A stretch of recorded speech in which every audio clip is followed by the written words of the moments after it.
प्रजापति, भूल से आपने कह दिया कि शिव को आमंत्रित करेंगे, किंतु मुझे पूर्ण विश्वास है जो आप कहना चाहते थे वो इसके बिल्कुल विपरीत ही है। मैंने वही कहा जो आपने सुना।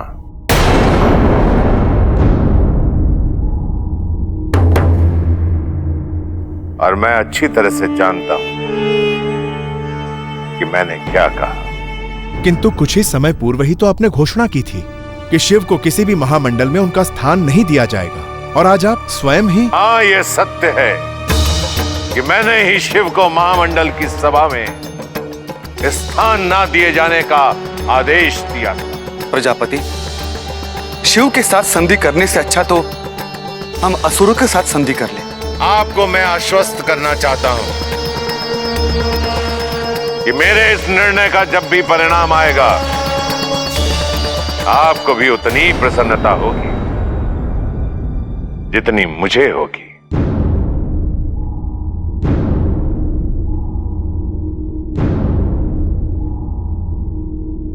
प्रजापति, मैं आज ही महादेव को निमंत्रण भिजवाता हूं।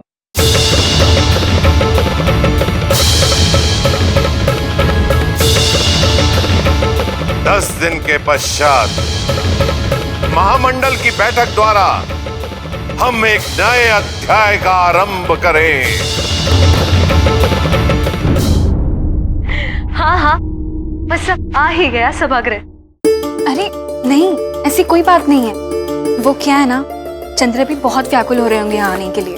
हाँ हाँ, क्यों नहीं, चौसर से ऐसे उठ जाना, देख रही हूँ मैं व्याकुल कौन है। अरे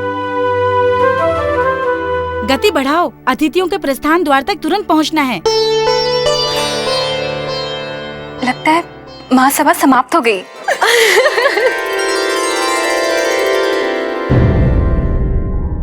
महासभा अभी अभी संपन्न हुई है। आप लोगों को यह सुनकर विश्वास नहीं होगा कि प्रजापति ने क्या घोषणा की है। मैं अभी आती हूँ चंद्र को देख के। चंद्र से दूर एक क्षण भी नहीं रह सकती।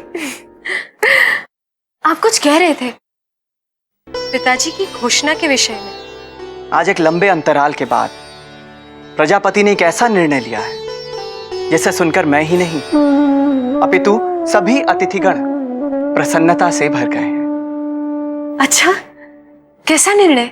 समझ लीजिए कि इस निर्णय से समस्त ब्रह्मांड में शांति की स्थापना हो जाएगी। उन्होंने यज्ञ महामंडल के आयोजन की घोषणा की है, जिसमें प्रजापति पहली बार महादेव को भी स्थान प्रदान करेंगे।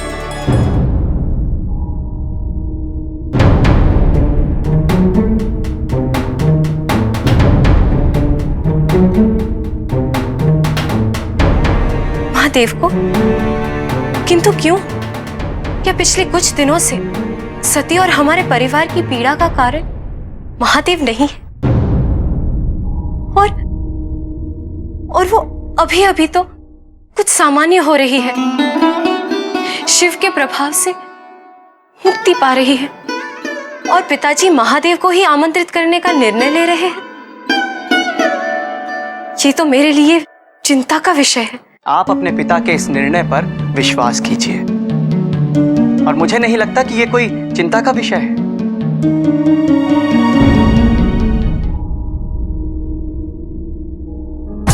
स्वामी, सती यहीं आ रही है। कृपा करके उसके समक्ष इस विषय पे चर्चा ना कीजिएगा।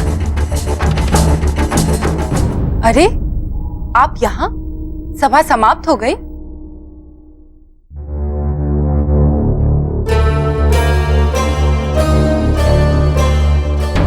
मैं पिताजी से मिलकर आती हूँ। मुझे उनसे कुछ आवश्यक बातें करनी है।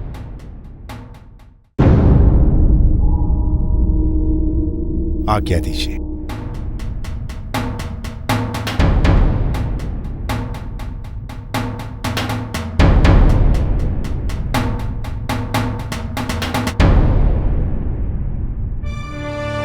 मुझे प्रसन्नता है कि तुम इस सभा के लिए आए, और उससे भी अधिक प्रसन्नता यह है कि तुम मेरी पुत्रियों को भी साथ लाए। अच्छा ये बताओ, ये तुम्हें सुखी रखता है?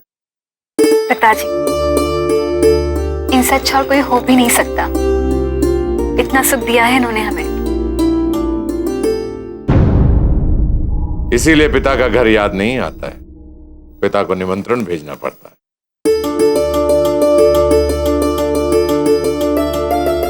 जी आपकी अनुमति हो तो हम चलें। पिताजी, इतने दिनों बाद तो ये तीनों यहाँ आए हैं, क्या हम इन्हें अभी जाने दें? अच्छा नहीं होगा कि ये वसंत उत्सव तक यहीं रुक जाए।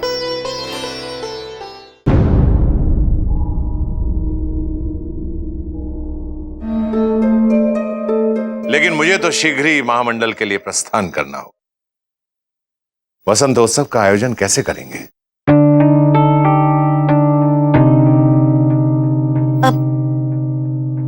स्वामी, आप चिंता ना करें स्वामी, चंद्रमा है ना, आपकी अनुपस्थिति में ये सारी व्यवस्था कर लेंगे। हाँ पिताजी, हम सब मिलकर इनकी सहायता करेंगे। ठीक है, मेरी अनुपस्थिति में चंद्रमा ही वसंतोत्सव का नेतृत्व करेंगे।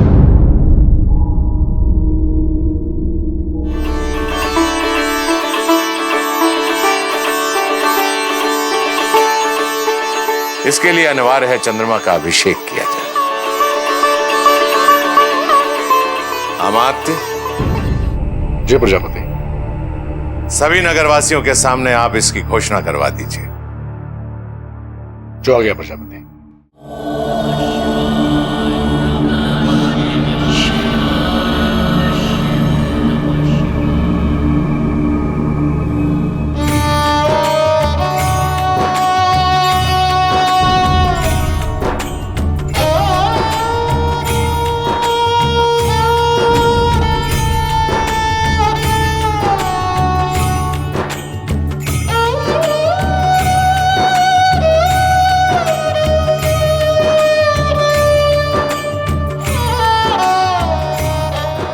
नंदी, ओ नंदी, आज महादेव कहाँ चले गए बिना बताए?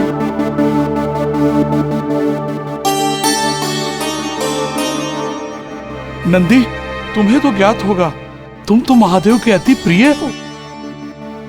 समाधि, समाधि में है महादेव। प्रत्येक वर्ष बसंत के आने और पतझड़ के जाने के संधि काल में एक दिन ऐसा होता है जब हमारे महादेव नहीं रहते। भोलेनाथ एकाकीपन और मौन में चले जाते हैं। हर वर्ष इस दिन मानो प्रभु इतने विचलित रहते हैं कि साधना करने के लिए वो मोशान की शरण में जाते हैं। परंतु ऐसे क्यों नंदी? यही तो पूछने की कभी हिम्मत नहीं हुई, किंतु अवश्य कोई बात है। मैं बैल हूं ना, मेरे बैल बुद्धि में ये बात नहीं बैठती कि ऐसा क्या है जो मेरे महादेव को इतना विचलित करता है। ऐसा क्या है जो मेरे महादेव को विचलित करता है। नारायण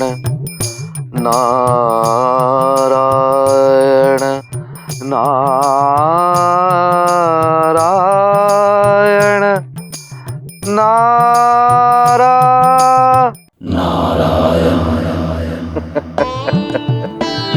नारायण नारायण। किसी भी राग में कोई वर्जित स्वर लग जाए तो सुनने वालों के कान तुरंत खड़े हो जाते हैं। जैसे प्रजापति दक्ष के शिव विरोधी राग में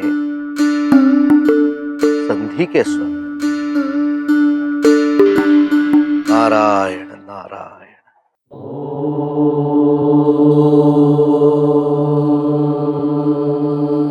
सब ठीक तो होगा ना? मेरे चंद्र को कुछ? आप महादेव को पूछती, महादेव पर विश्वास रखिए। विश्वास तो मुझे पूरा है। यदि पूर्ण विश्वास हो तो परिणाम भी अच्छा ही होता है।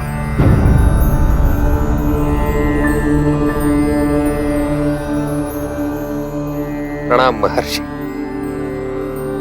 प्रणाम। आप सभी एक साथ? या तो आप कोई बहुत ही अशुभ सूचना लाए हैं या फिर कोई बहुत ही शुभ समाचार है। कुछ प्रजापति की महासभा और महादेव से संबंधित। महासभा? कुछ दुर्भाग्यपूर्ण तो नहीं घटा हुआ?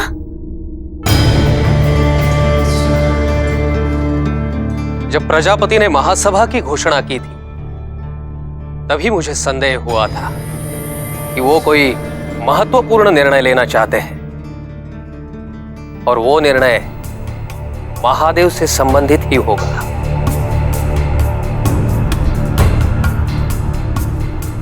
कहिए महर्षि, हम सुन रहे हैं। हमें कोई आश्चर्य नहीं होगा। आश्चर्य तो होगा, क्योंकि इस बार प्रजापति दक्ष ने कुछ ऐसा किया जो आज से पहले उन्होंने कभी नहीं किया। उन्होंने ये निर्णय लिया है कि वो 10 दिन बाद सागर क्षेत्र की पुण्य भूमि पर एक महायज्ञ करेंगे और इस महायज्ञ में वो महादेव को भी आमंत्रित करना चाहते हैं।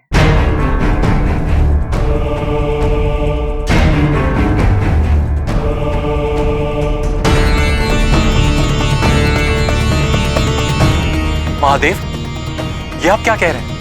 ये सत्य है। प्रजापति अपने इस महायज्ञ में महादेव को भी आमंत्रित करना चाहते हैं।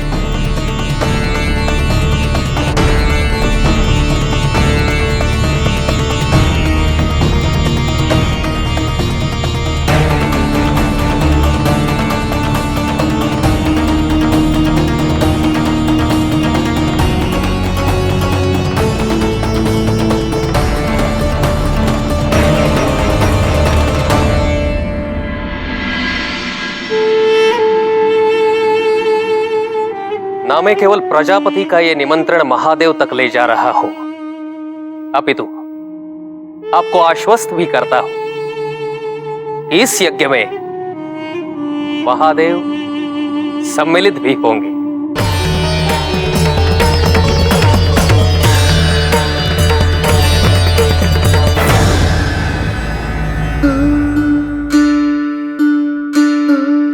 नारायण। अहो आश्चर्यम, कैलाश पर इतना सन्नाटा? आश्चर्य आश्चर्य। नंदी, नंदी कहाँ हो भाई?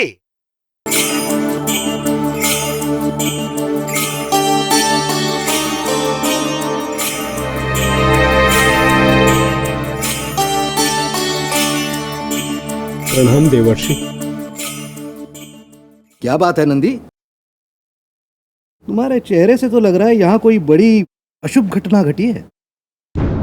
आप अपरिचितों की तरह व्यवहार क्यों कर रहे हैं? आपको तो सब मालूम है।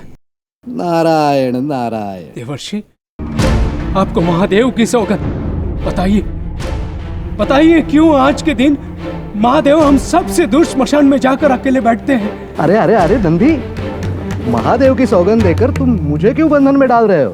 देवर्षि, महादेव पहले भी ध्यान और साधना हेतु कई लंबे अंतरालों पर समाधि पर जाते रहे हैं,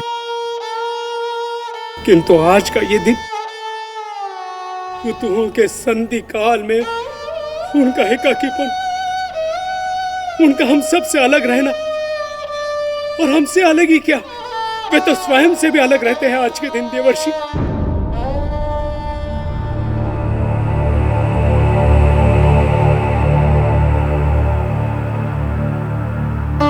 तुम्हें क्या लगता है नंदी, मैं बार बार कैलाश पर मनोरंजन हेतु आता हूं? नहीं नंदी, महादेव के इस वैराग्य में कई कई शताब्दियों की पीड़ा है।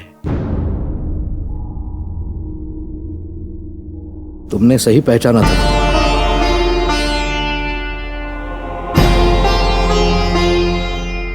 शिव विभाजित हैं। उन्हें अलग कर दिया गया था। सृष्टि के संचालन के लिए उन्हें अपने सबसे प्रिय को स्वयं से अलग करना पड़ा था। आज ही के दिन यही वो दिन है नंदी, यही वो दिन है जब शिव ने स्वयं को टुकड़ों में बांटकर प्रकृति को नया रूप दिया था।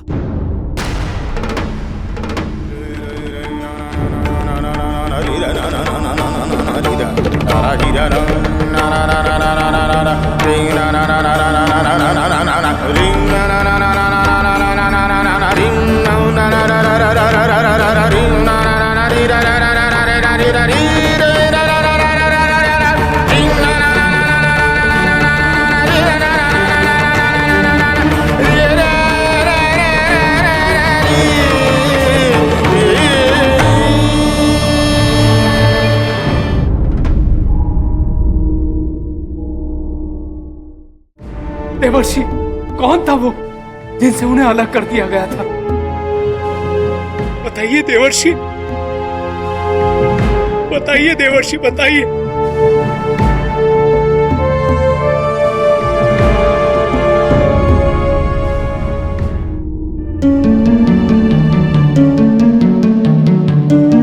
देवी सती?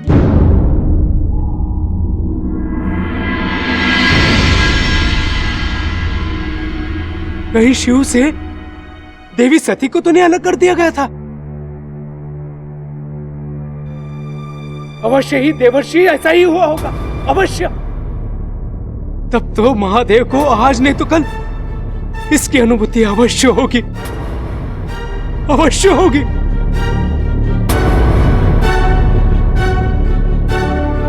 होगी ना देवर्षि?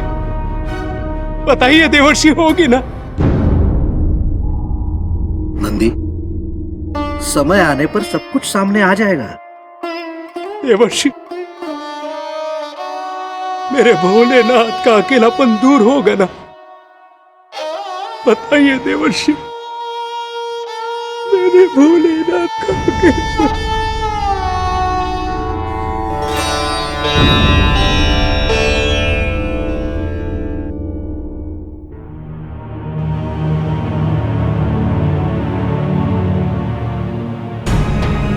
देवर्षि, आपने मेरे प्रश्न का उत्तर नहीं दिया है। क्या मेरे भोलेनाथ का अकेलापन दूर होगा? नंदी, अभी केवल इतना ही समझ लो कि स्वयं भगवान विष्णु चाहते हैं कि महादेव अपने वैराग्य से मुक्त होकर नए जीवन का प्रारंभ करें। और मैं उनका भक्त नारद, मैं भी अपने इष्ट देव की इच्छा पूर्ति के लिए सदैव बार बार प्रयत्नशील हूं। किंतु देवर्षि, महादेव इस समाधि से कभी कभी वर्षों बाहर नहीं आते। आएंगे, अवश्य आएंगे। नंदी, महादेव से दूसरों की पीड़ा देखी नहीं जाती। देवर्षि, इसका क्या अर्थ हुआ? यदि कोई सच्चे मन से पुकारे तो महादेव को आना ही पड़ता है। और नंदी, वहां नीचे प्रजापति दक्ष के क्षेत्र में वसंत उत्सव की तैयारी हो रही है। देवर्षि, मुझे तो कुछ भी समझ में नहीं आ रहा है। नंदी, यहाँ हमारे महादेव पतझड़ में अकेले समाधि में बैठे हैं और वहां बसंत की बहार बही जा रही है। वसंत का आगमन होगा तब तो पतझड़ का निष्कासन होगा ना? कुछ समझे? नंदी, महादेव को समाधि से बाहर लाना, एक बार वसंत ऋतु के साथ उनकी भेंट करवा देना, यही अब मेरा उत्तरदायित्व है। जय हो देवर्षि, जय हो। अब तो मैं देवी के आने पर उन्हें कोई कष्ट न हो, इसी की व्यवस्था करता हूँ। यही मेरा प्रयत्न होगा।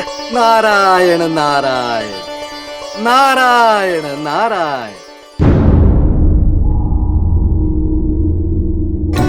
रोहिणी का यहाँ आना ना आना एक ही बात है। यहाँ होकर भी हमारे साथ जो समय बिताए, तो बस आपकी बातें, आपकी प्रतीक्षा, इस प्रकार तो ये आपका जीना दुभर कर देती होगी। आपके बिना एक क्षण में ऐसी व्याकुल हो जाती है कि पूछिए मत।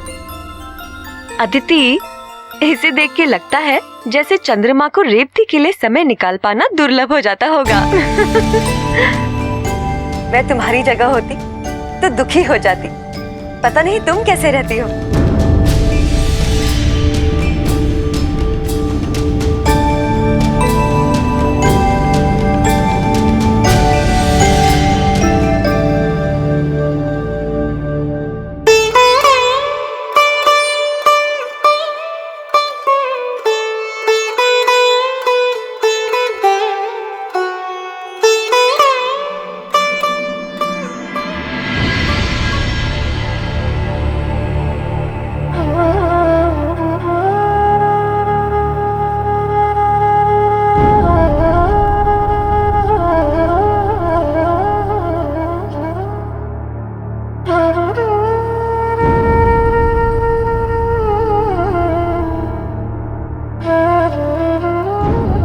प्रजापति दक्ष पधार रहे हैं।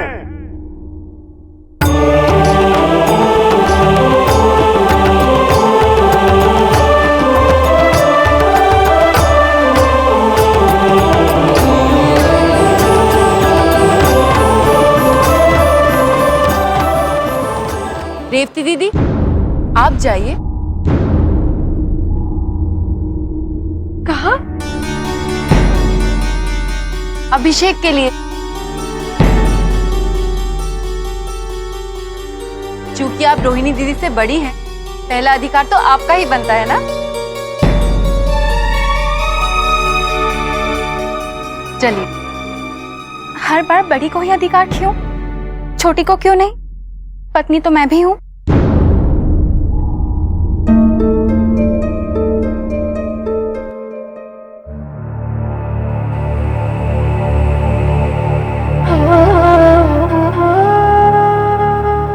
बात तो ठीक है।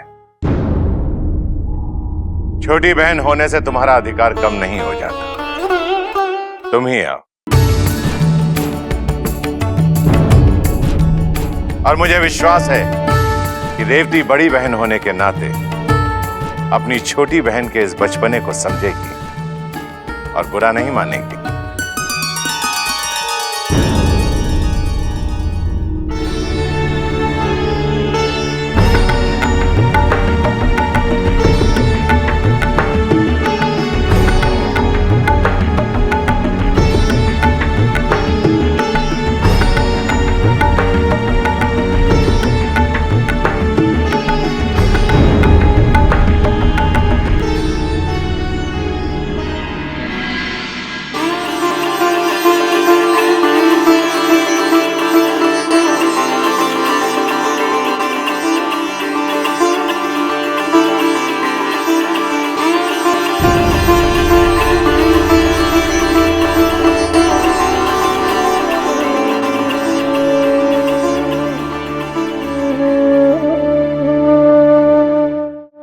मैंने वसंतोत्सव की घोषणा की थी,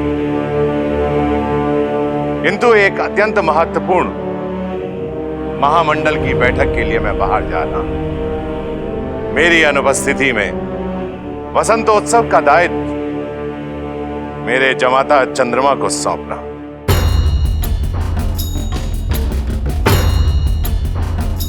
और मैं आशा करता हूं कि आप सबको आनंद मिलेगा।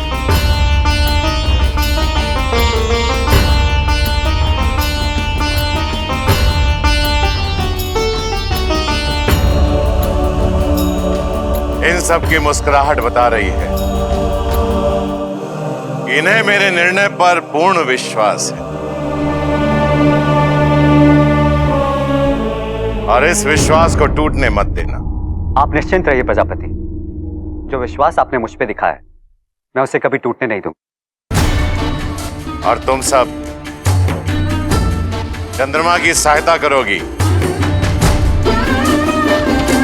सभी पुत्रियों को 64 नदियों से जल लेकर आना। विशेष तौर पर सती तुम्हें मैं चाहता हूं कि तुम सरस्वती नदी से जाकर जल लेकर आओ। जी पिताजी। उत्सव का आयोजन तो अच्छी बात है, लेकिन इसमें जल लाने का कार्य मेरी क्या आवश्यकता? हाँ हाँ, चंद्रमा आपके बिना एक पल भी तो नहीं रह सकते, है ना? रेवती, क्या ये सदैव ऐसे ही चंद्र के इर्द गिर्द घूमती रहती है? हाँ, किंतु इसमें रेवती दीदी को कोई आपत्ति नहीं है ना दीदी?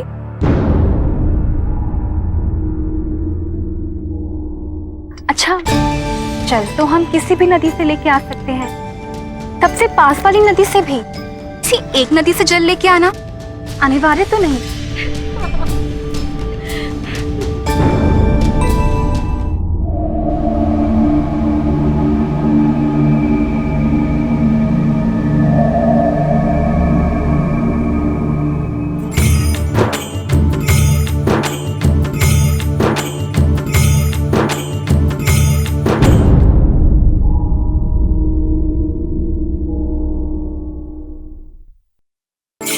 प्रभु, आपका ये सेवक आज आपसे देवी सती के बारे में पूछ कर ही रहेगा।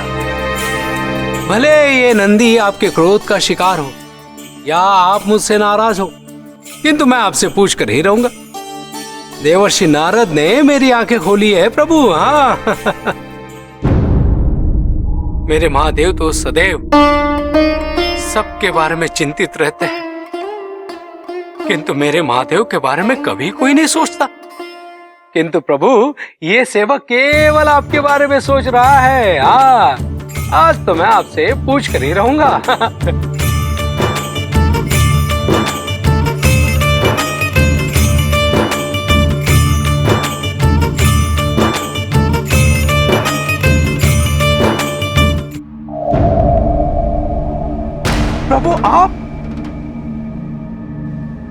प्रभु आप आ गए। मैंने तो सोचा था कि हर बार की तरह इस बार भी कई मास के बाद आपके दर्शन होंगे।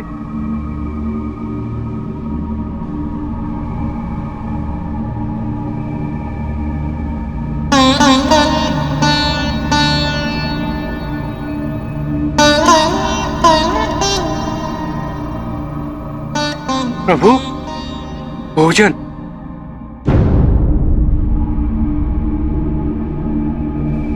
जल महादेव। नहीं नंदी। प्रभु, आज आप समाधि से इतनी जल्दी कैसे आ गए? समाधि क्या है नंदी? बस एक द्वारी तो है। अस्तित्व से निकलकर स्वयं को पाना है समाधि। जीवन से मृत्यु की छलांग है समाधि। होने से ना होने की यात्रा।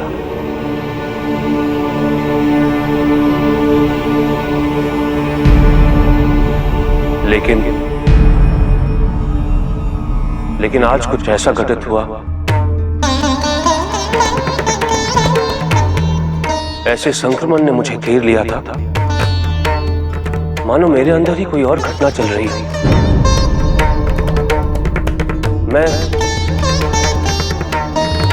मैं नहीं था। प्रभु, आप तो आदिनाथ हैं, सर्वज्ञ हैं। आपको कैसे इस अनुभूति का अर्थ मालूम नहीं होगा? सर्वज्ञ कहो या आदिनाथ, ये नाम तो तुमने और तुम जैसे भक्तों ने मुझे दिए, लेकिन तुम भूल रहे हो नंदी, सर्वज्ञ होना ही अहंकार को जन्म देता है। जब मुझ में अहंकार ही नहीं तो मैं सर्वज्ञ कैसे हूं? संपूर्ण होने के लिए कुछ ना जानना भी जरूरी होता है। किंतु प्रभु, आपका ये भक्त सब कुछ जानता है कि हमारे प्रभु अकेले क्यों है, अशांत क्यों है। मैं पूर्ण हूं नंदी। नहीं प्रभु, आज आपका ये सेवक आपकी कोई बात नहीं सुनने वाला।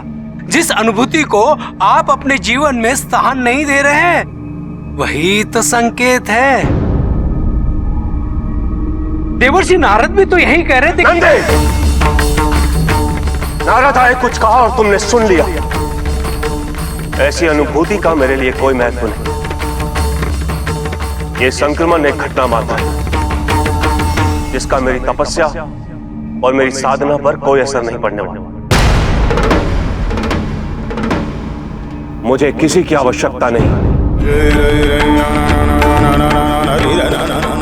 तीनों काल मुझ में समाये, भूत, वर्तमान, भविष्य,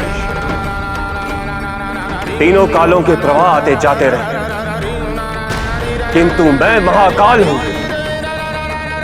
इन प्रभावों के प्रभाव मुझे अस्थिर नहीं कर सकते।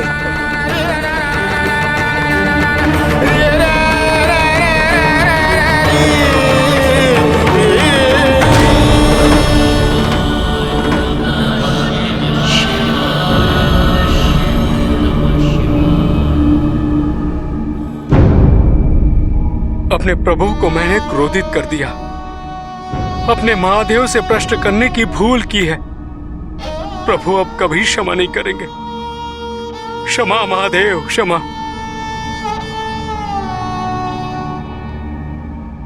मैं आज के बाद देवी सती का नाम कभी नहीं लूंगा, कभी नहीं लूंगा देवी सती का नाम, कभी नहीं लूंगा, कभी नहीं लूंगा।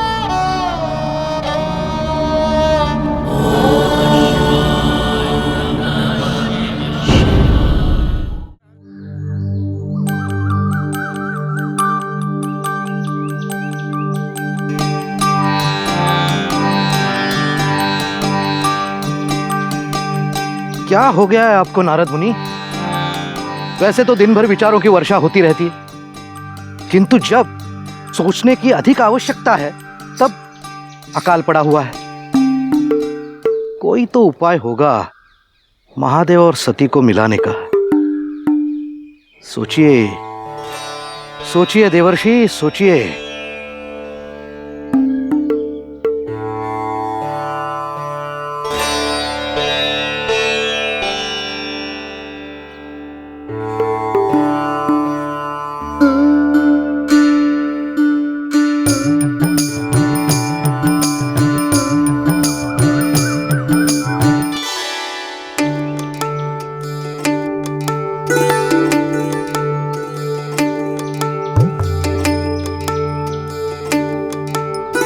नारायण नारायण।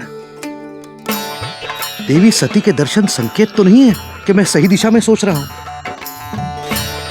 कोई उपाय होता तो महादेव को यहीं बुला लेते और देवी सती से मिलवा भी देते।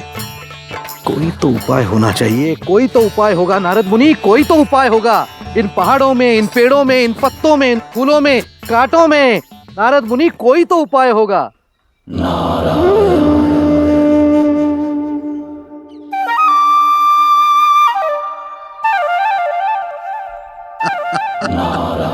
मिल गया उपाय, मिल गया उपाय प्रभु, मिल गया उपाय। गायन गायन संगीत से क्या संभव नहीं है।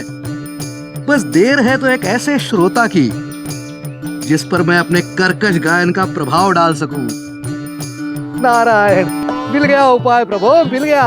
नारायण नारायण नारायण नारायण।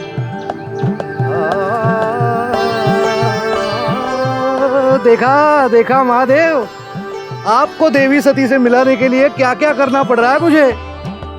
नारायण नारायण। रमा रमणा नारा।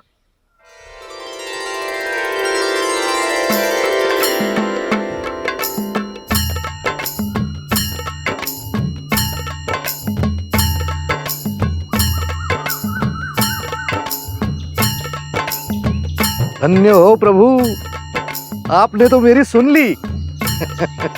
नारायण नारायण।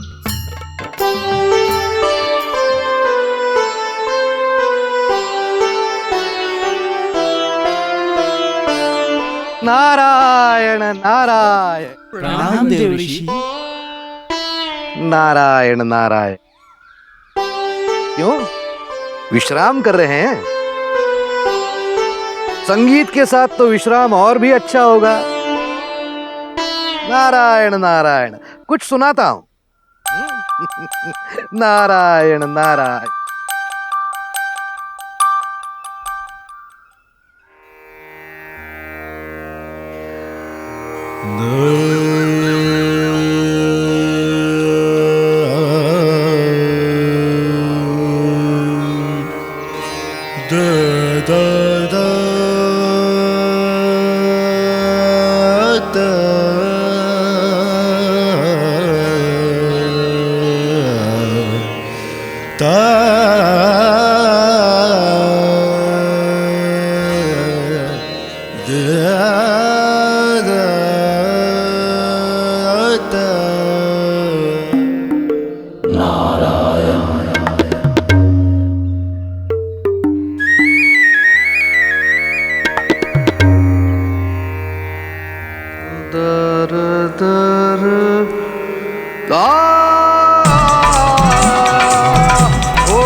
देवर्षि नारद है या कोई बहरूपिया?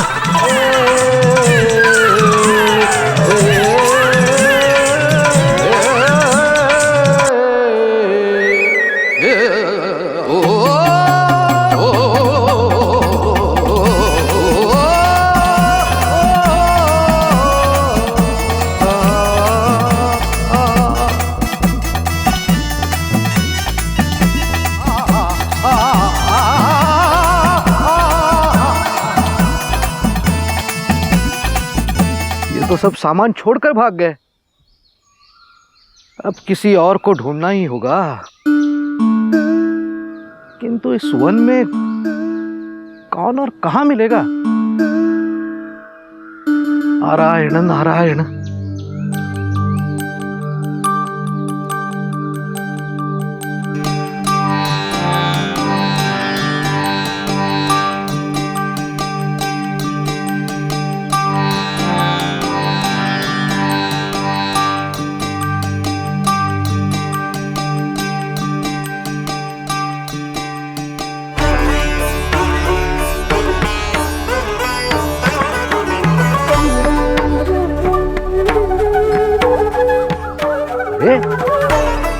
ये तो सारी राग रागिनियां हैं।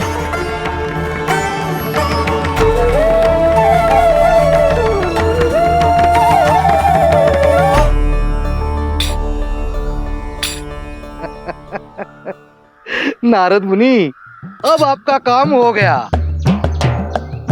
नारायण नारायण। प्रणाम देवर्षि।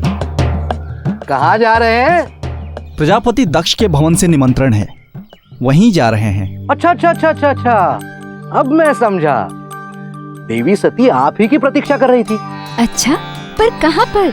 अभी अभी यहीं थी, सरस्वती नदी तक गई होंगी। किंतु आप चिंता ना करें, आप उनकी यहीं प्रतीक्षा कीजिए। किंतु देवर्षि, हम तो पहले से ही विलंबित चल रहे हैं। देवी सती अपने भवन से इतनी दूर केवल आप ही के लिए आई हैं। यदि आप उनसे मिले बिना चले गए तो उन्हें दुख होगा। वो क्या अकेली लौटेंगी?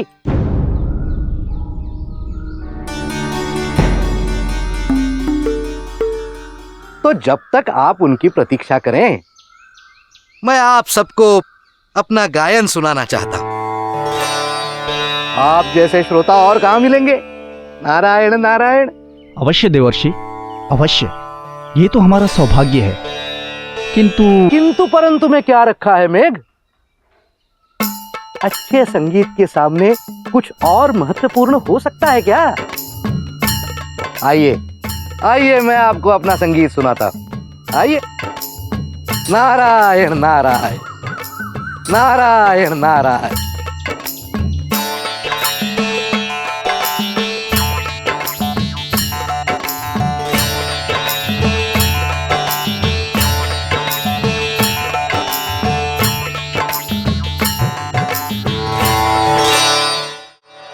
अरे, आप खड़े क्यों हैं?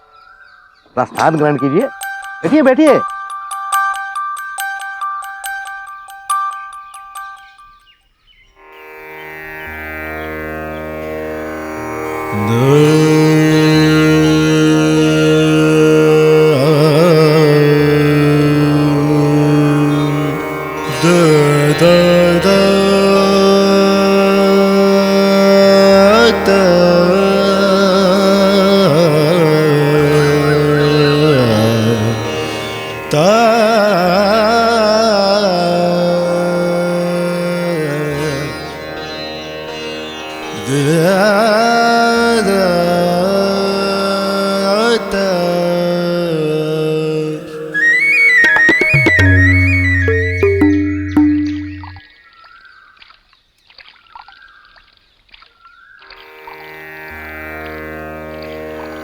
गा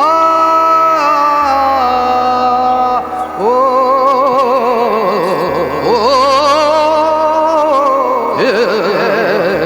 दा दा दा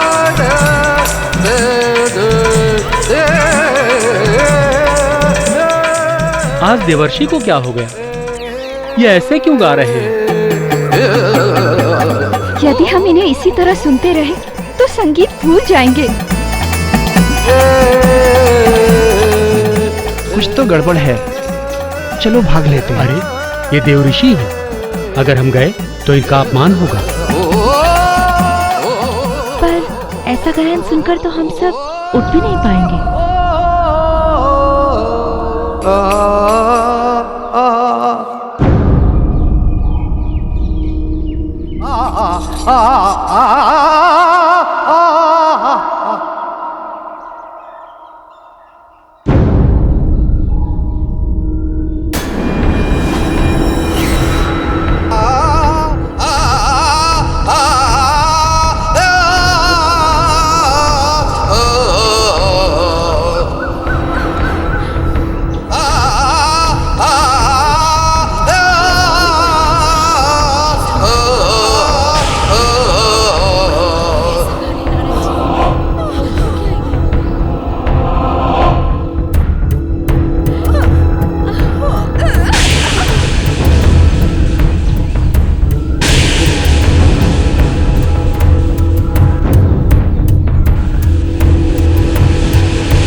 जाने इस कर्णभेदी वाणी ने किस किस को पीड़ित किया होगा। मुझे चलना चाहिए, पिताजी प्रतीक्षा कर रहे होंगे।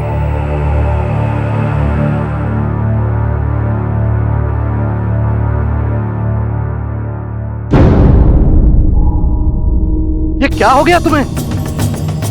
ओ भैरव, भैरवी,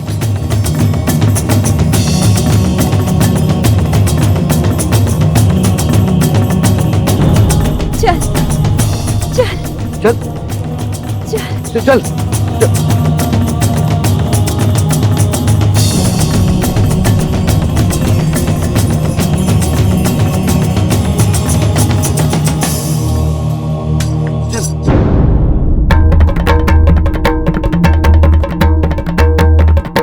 ये सब कैसे हुआ? आपके गायन से देवर्षि कोई नहीं बच सका। तो मैंने ऐसा प्रभावशाली राग तो कोई गाया ही नहीं।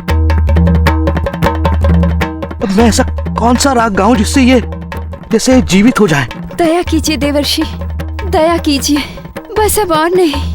आपने रागों को ऐसे विकृत रूप में प्रस्तुत किया, ये सब उसी का परिणाम है।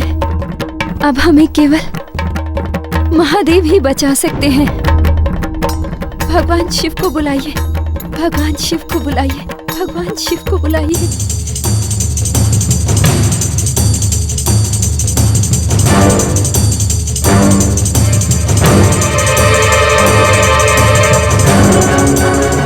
प्रभु,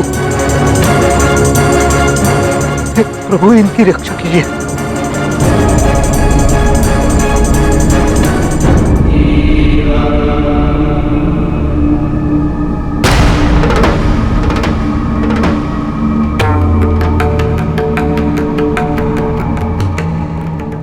इन राग रागिणी के प्राण की रक्षा करना प्रभु,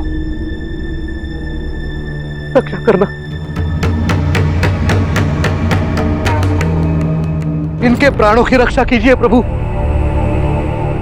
अन्यथा अनर्थ हो जाएगा। सारा संसार मुझे दोषी मानेगा।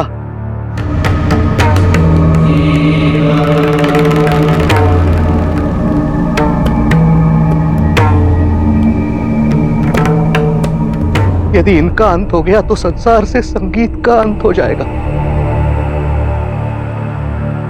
प्रभु, प्रभु इनकी रक्षा करना।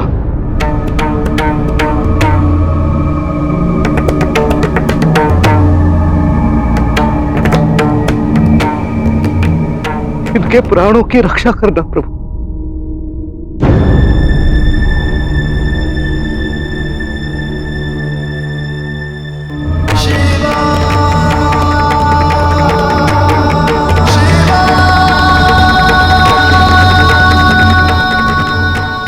रक्षा कीजिए प्रभु, रक्षा कीजिए।